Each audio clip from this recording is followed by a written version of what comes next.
Welcome back mga kaaldab. Ito na naman po ang inyong lingkod, si Mr. Destiny. At syempre magbibigay po tayo ng pinakamainit na update po ngayon sa social media.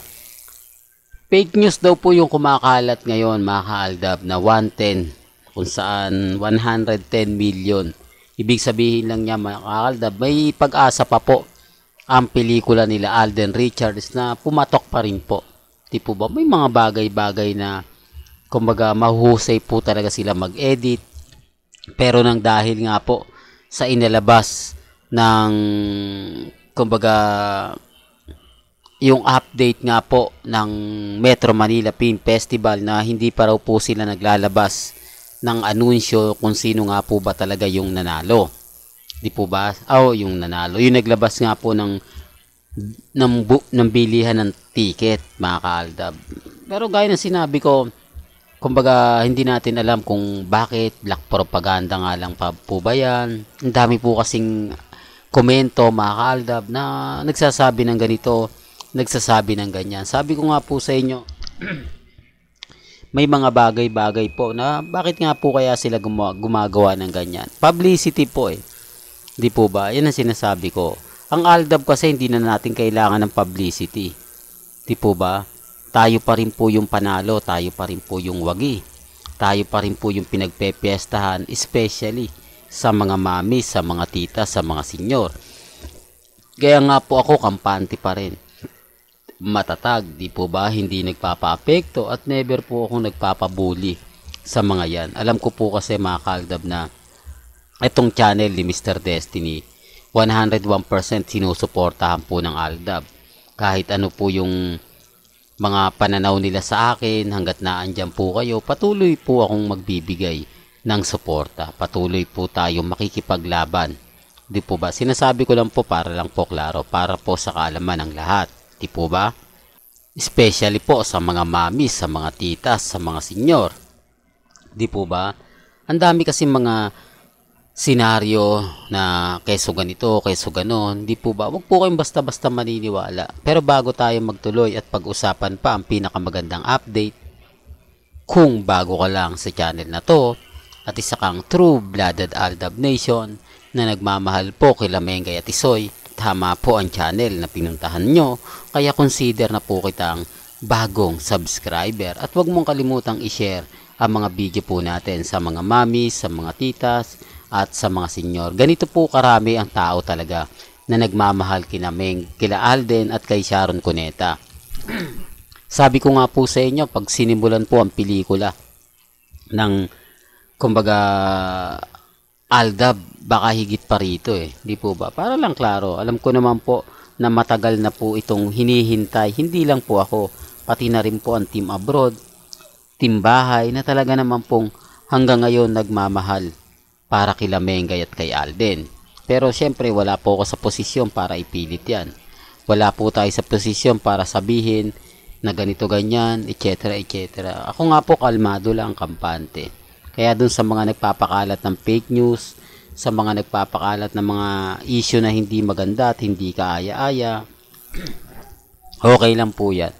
Kasi ako masaya po ako. Yun lang naman po yung importante.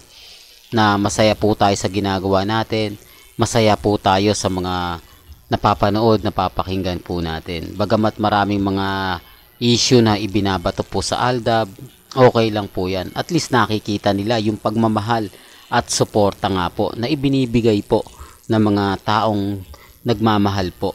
Gaya ng lagi kong pinapaliwanag, bakit nga po ba mas marami sumusuporta sa Aldab?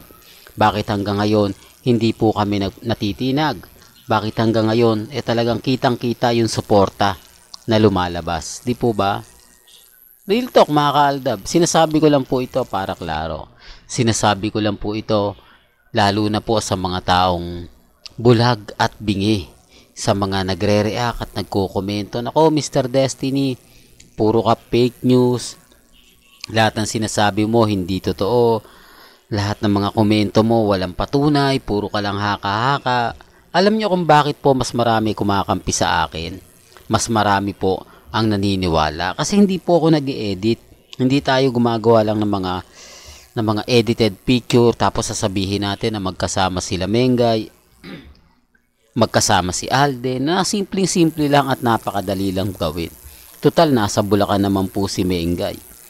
Nag-update naman po sila.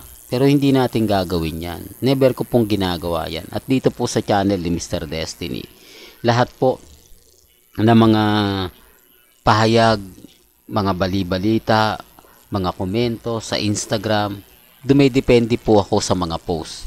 Kaya nga po ngayon, pag sinasabi kong trending na naman po ang Family of Two, trending na naman si Alden Richards, trending na naman si Maine Mendoza, affected sila, sasabihin nila hindi daw totoo, hindi daw trending si Mengay, hindi daw trending si Alden, kasi alam po nila na tayo yung wagi. Di po ba? Kasunod na nun Aldab Kasunod na nun yung masasabi nating kumbaga kinagigiliwan po nila. Kaya nga po kapag natuloy ang pelikula nila Mengay at Isoy, grabe, di po ba? Ito yung talagang pinakahihintay ko. Dito talaga magkakaalaman. Well, pasensya na po kayo kung paulit-ulit kong sinasabi yan. Kasi yun naman po talaga yung pinakahihintay ng lahat. Dito kasi mga ka-Aldab magkakaalaman kung sino nga po ba talaga yung masasabing malakas. Sino nga po ba talaga ang kawili-wili. Hindi po ba? Kung tatangkilikin nga po ba siya o hindi. Kasi malaking hamon. Hindi lang po para sa Aldab Nation, kundi sa pelikulang Pilipino. Kung kakayanin nga po bang iangat, kung susuportahan nga po ba ito.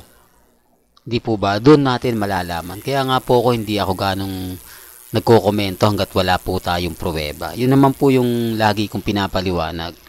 At doon po sa ebidensya at resibo na edited po yung picture ni Congressman Arjo at ni Mengay, hindi po talaga sila yung clone talaga yon. Kaya nga po maraming kumakampi sa akin, maraming nagsasabi, oo, pansinin mo yung mukha, pansinin mo yung dibdib, pansinin mo yung kumbaga yung mata.